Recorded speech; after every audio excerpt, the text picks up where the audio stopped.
Essa é a segunda temporada do Jungiando, o podcast do Instituto de Psicologia Jungiana Rio Preto.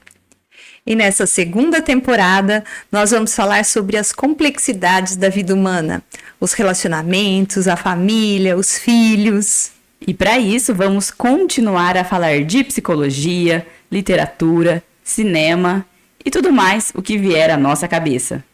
Eu sou a Daniele Fumagalli. Eu sou a Patrícia Lopes. E eu sou a Maiara Suguaia. Bem-vindos à segunda temporada do Jungiando. Casamento. O casamento é uma instituição falida. Será isso mesmo? O casamento é um instrumento da sociedade para estupidificar e controlar as pessoas. Será que o casamento é um instrumento de atraso para o desenvolvimento individual dos envolvidos? Você já parou para pensar que uma grande parte dos casamentos ocorre quando os envolvidos ainda são bem jovens e pouco sabem sobre a vida e sobre si mesmos? Que esses dois se comprometem a viver juntos na maior intimidade física, espiritual e psicológica até que a morte os separe? Não será tempo demais? Talvez em 10 anos eles sejam pessoas completamente diferentes em suas aspirações, interesses e desejos. Em outras épocas, os casamentos duravam menos, porque as pessoas viviam menos. Boa parte dos casamentos durava 10, 15, 20 anos, até que um dos cônjuges morresse. Atualmente, com uma expectativa de vida ampliada, os casamentos podem durar 50, 60, 70 anos. Os meus avós tiveram um casamento de 74 anos. Imagina! É muito tempo. Muito. Que bom que foi legal, né? Ou seja, era mais fácil antigamente falar: meus pais, meus avós, meus bisavós foram casados a vida inteira. É que durava menos. Durava menos, né? Só dos seus avós que não. Dos meus avós que não. Eles não. tiveram uma vida próspera. Foi. Mas será que vincular os jovens aos problemas psicológicos impostos pelos votos do casamento é uma atitude sensata para uma sociedade que se auto-intitula racional, decente e civilizada?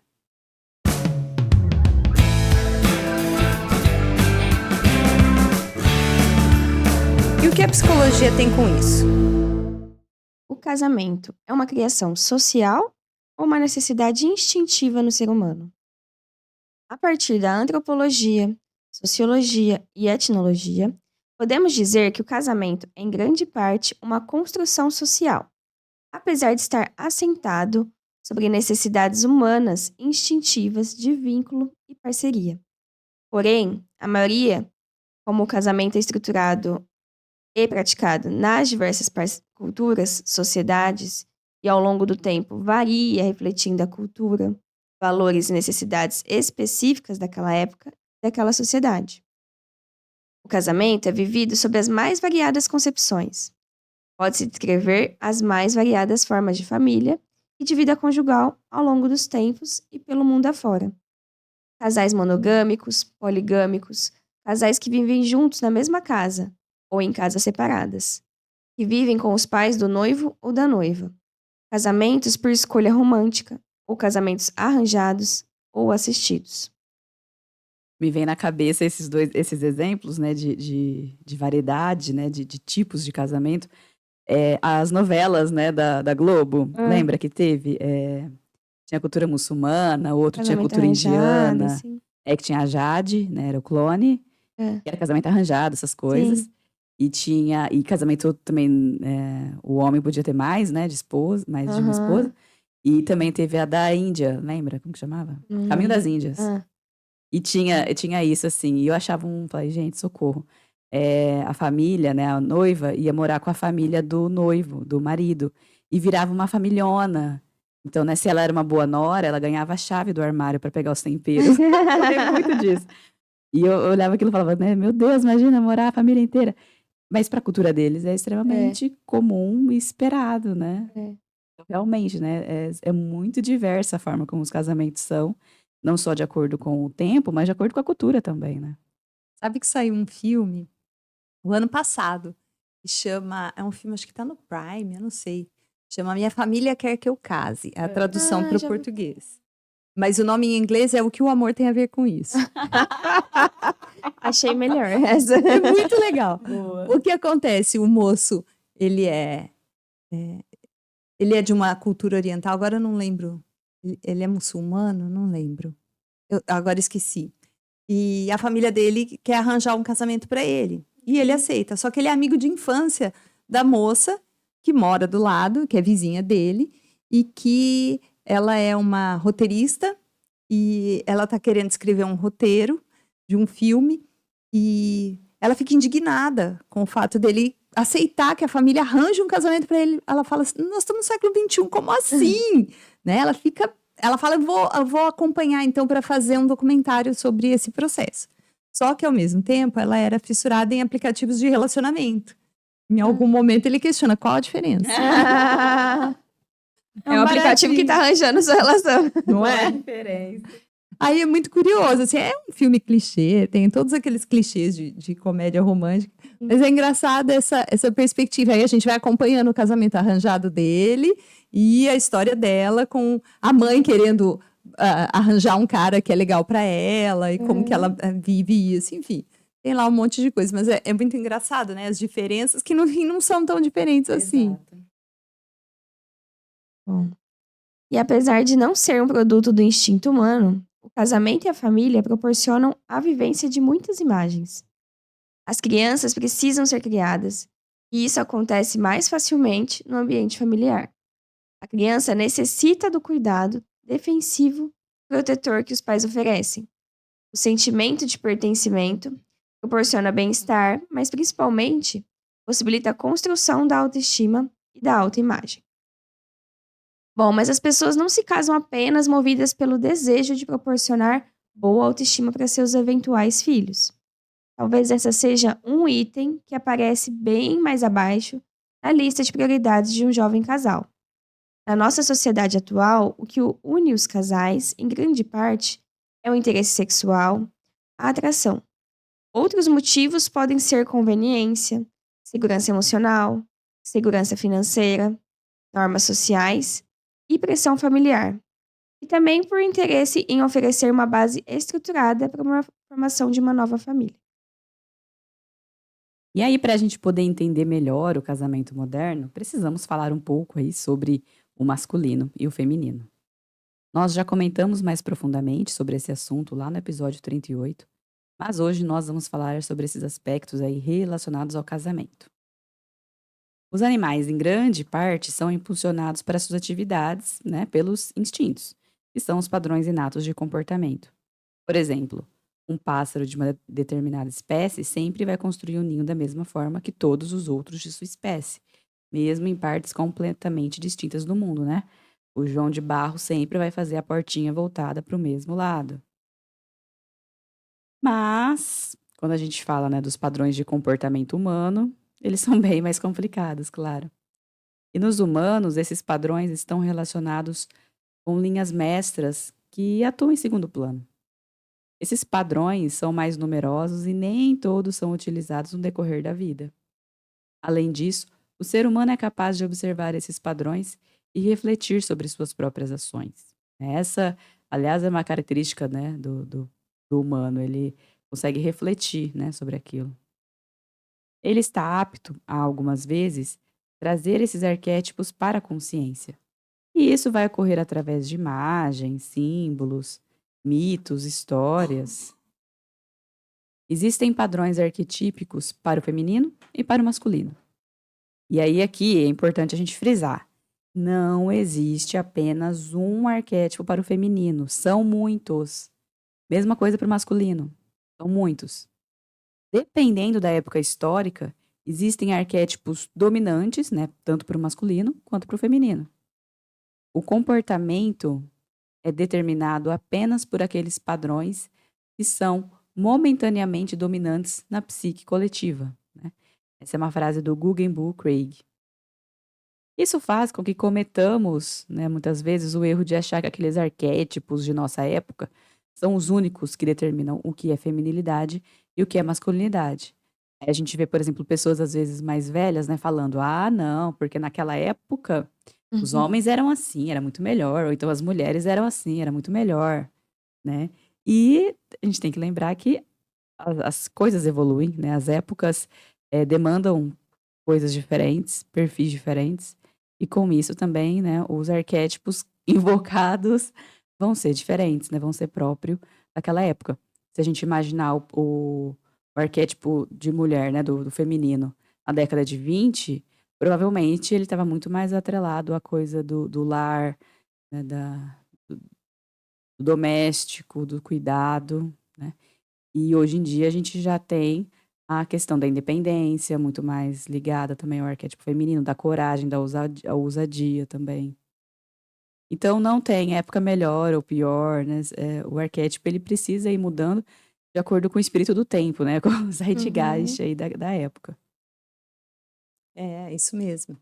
E como ele falou, né? Tem alguns padrões que aparecem e outros que não aparecem. Não são todos que se manifestam. O Guggenheim, nesse livro que a gente vai citar depois, ele fala que a gente está passando por uma transição. Bom, ele escreveu o livro na década de 70, mas eu acho que a gente ainda está na transição de alguns arquétipos poucos que representavam o feminino para agora uma gama muito maior de arquétipos e que são vivenciados agora com mais possibilidades para o feminino. Vamos citar alguns exemplos, né, de arquétipos femininos.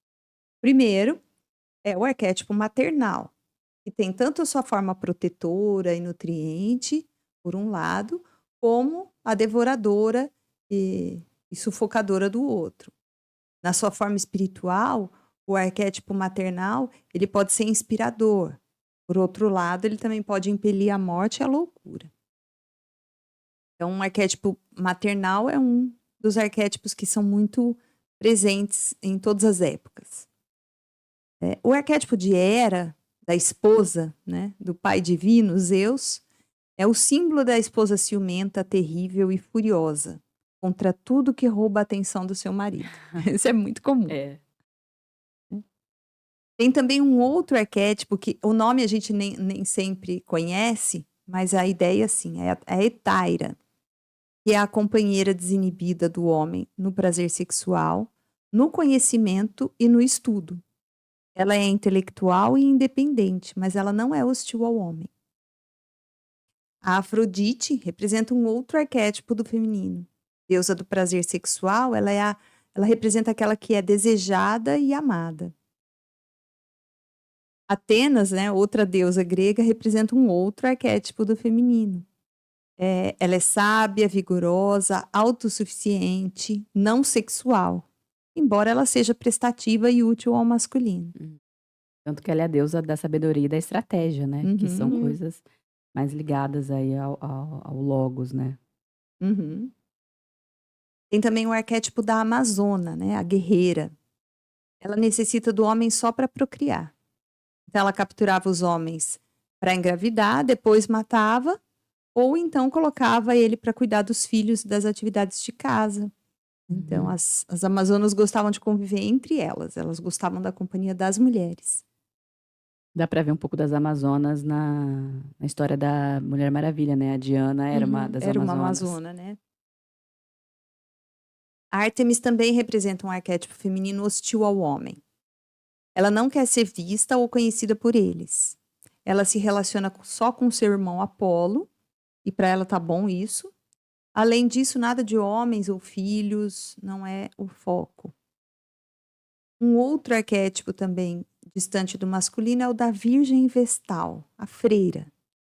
Aquela que dedica sua vida a Deus ou a uma causa, mas não a homens ou filhos. Veja, nós somos capazes de enxergar todas essas possibilidades, mas a gente não é capaz de escolher conscientemente um arquétipo. Agora eu vou ativar a minha Afrodite Não, para isso. Não. besteira total, ninguém ativa nada. Mas falaram que por dava no vontade. site. Não caia nessa, gente. Pode. Tá vendendo, né, uns cursos assim agora. Tem. Ative sua deusa interior, não sei das quantas. Agora você vai ter que ser da Atena. Agora. Não é bem assim. Não é assim que funciona. O arquétipo, a gente não tem acesso consciente a ele. A gente nem tem acesso ao arquétipo diretamente, só a sua representação. Mas ele é ativado como através da elaboração de uma situação externa, através do inconsciente coletivo. Então, a gente pode identificar a atuação dele, não podemos fazer a escolha. A gente percebe quais são por exemplo, os arquétipos dominantes numa determinada época através dos mitos, das personagens dos filmes, das propagandas, das histórias populares. É ali que a gente percebe. No episódio que a gente falou sobre arquétipos, estava lembrando aqui, a Paty trouxe, né, a Elsa, a Ana, como exemplo. E acho que a Disney cabe muito nisso que a gente está comentando aqui.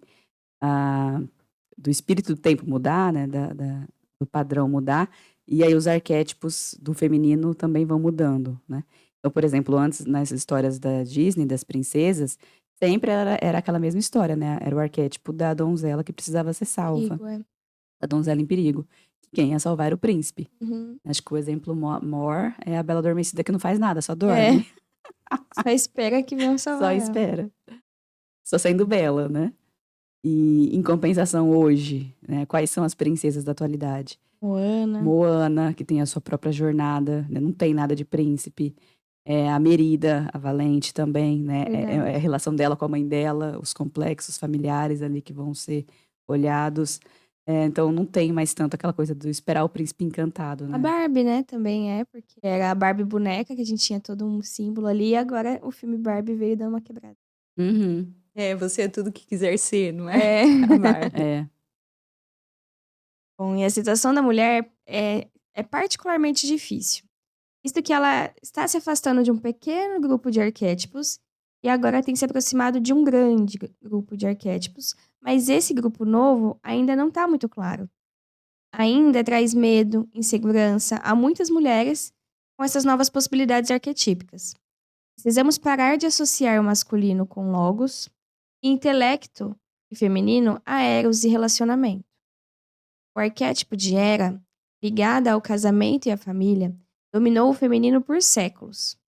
Outras possibilidades arquetípicas estão emergindo, mas de maneira unilateral.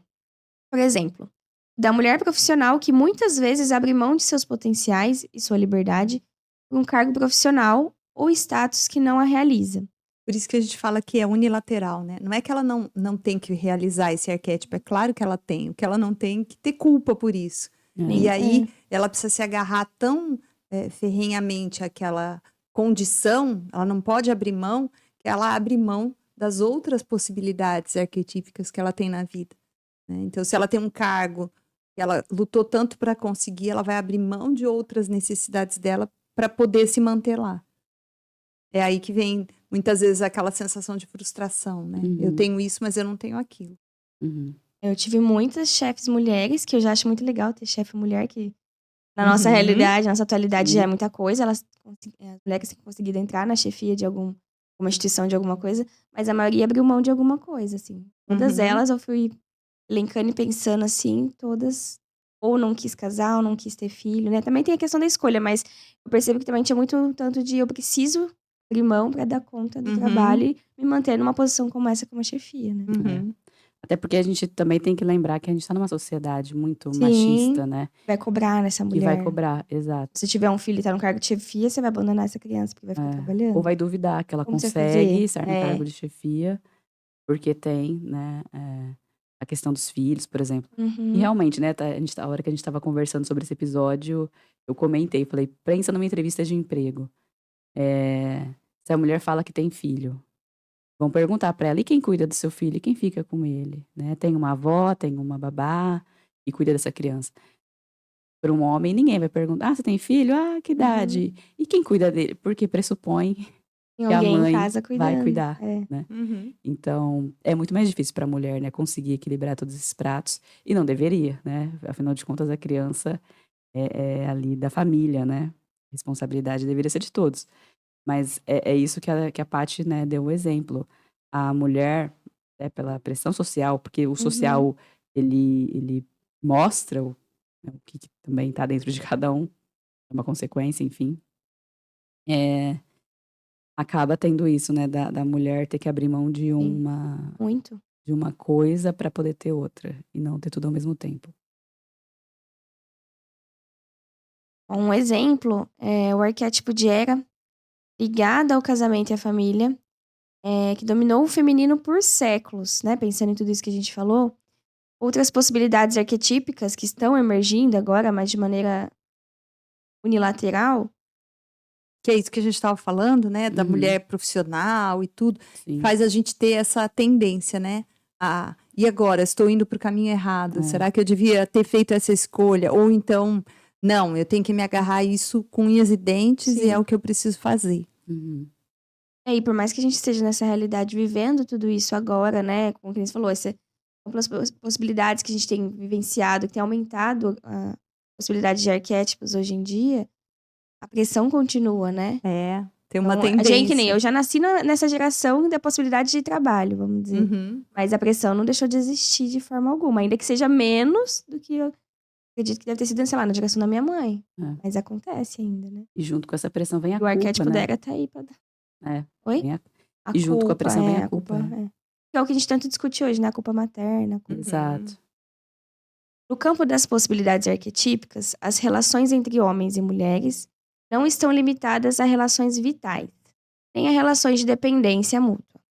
Elas incluem também uma rivalidade mútua, rejeição recíproca e mesmo batalha de um contra o outro. Olha só, né? Antes a gente tinha a ideia de que o arquétipo feminino dependia do arquétipo masculino e vice-versa, né? Hera e Zeus. E, na verdade, não. A gente vai ver que tem arquétipos que nada tem a ver com o masculino. Então, não existe uma dependência, né? Uma relação de vitalidade. Um não existe sem o outro. Como poderia ser visto num rol muito estreito de arquétipos. As possibilidades são muitas. Então, pode haver situações de rejeição. Então, de afastamento, de combatividade, de um se opor ao outro, de um disputar com o outro. Isso também é possível. Né? Isso também precisa ser assimilado.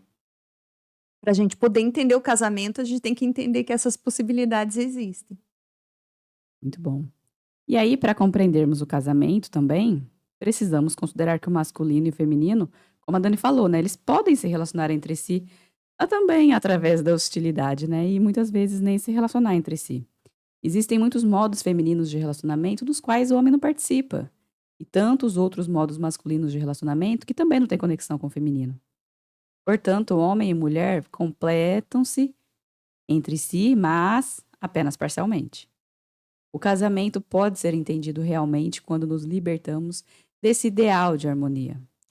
Muitas vezes a gente acha que o casamento, e é vendido isso, né? O casamento é um ambiente, é um lugar de bem-estar. E o bem-estar tem a ver com você estar tranquilo, saudável e vivendo em plena felicidade. A gente começa a perceber que não é esse o cenário do casamento. Claro que aqui a gente também não está falando que tem que ser o oposto no sentido de brigas e tiro, porra de bomba, não é isso. Mas é que vai ter atrito, isso é natural, porque são duas pessoas diferentes, né? Só por serem duas pessoas diferentes, já se espera que vão ter alguns atritos naturais. Mas veja, nos próprios contos de fadas, como a gente estava falando, como termina? E viveram felizes para sempre. Casou, acabou, tá tudo feliz. Porque era o ideal. Ninguém acompanha como que foi a rotina da Cinderela, né?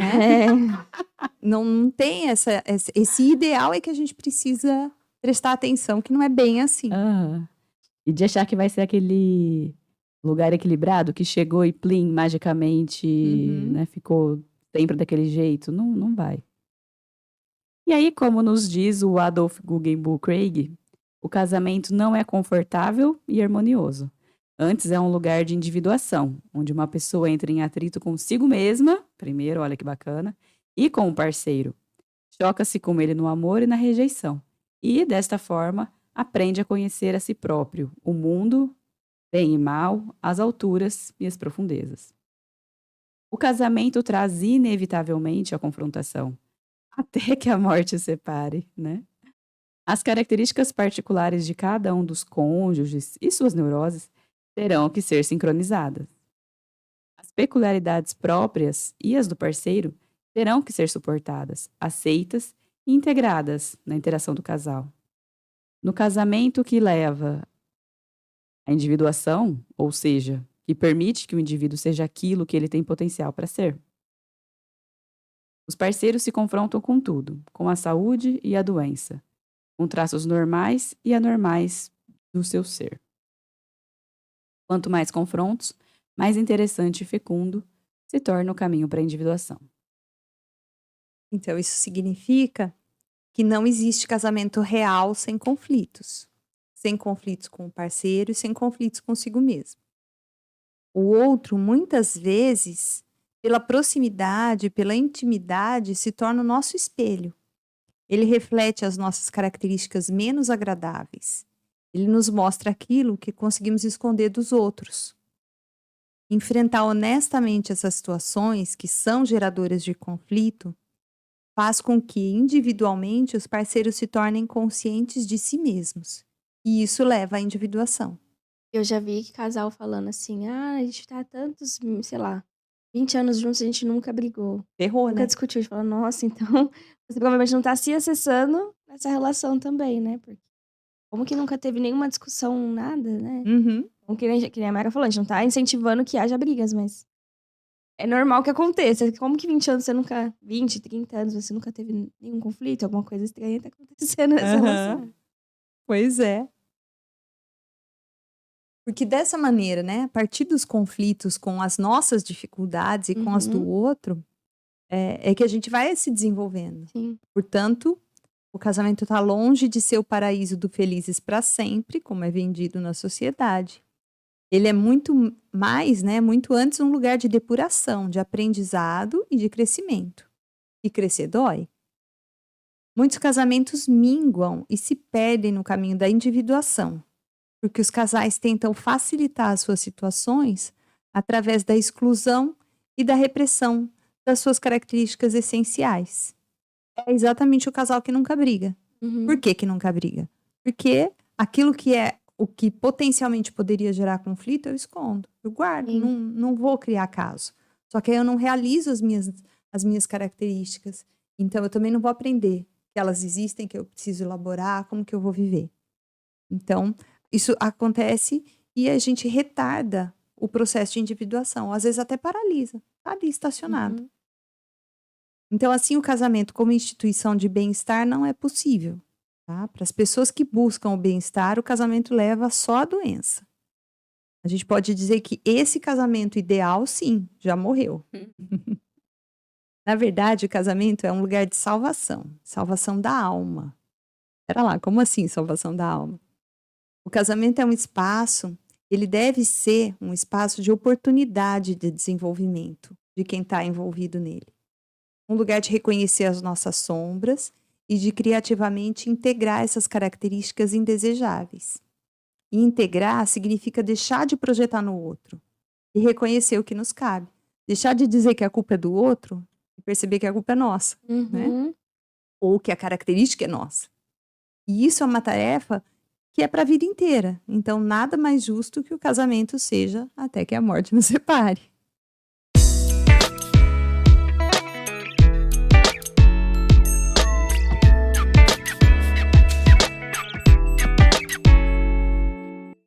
Muito bom! E hoje, nas nossas dicas, não poderia ser outra, né? Esse livro que a gente citou bastante aqui, que é O Casamento Está Morto, Viva o Casamento, do Adolf Guggenbuch-Craig. É um livro bem legal, a gente recomenda fortemente. E um filme. O filme é A Casa dos Espíritos, de 93.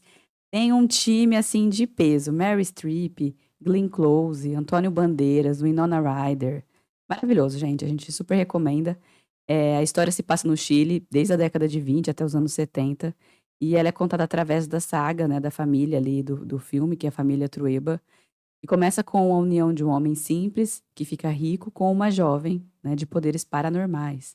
A jovem é a Meryl Streep, então, né, só isso já dá vontade de realmente assistir. Sim. A saga se desenvolve até esta família ser atingida pela Revolução, lá no Chile, né? Que no início da década de 70 derrubou o presidente Salvador Allende.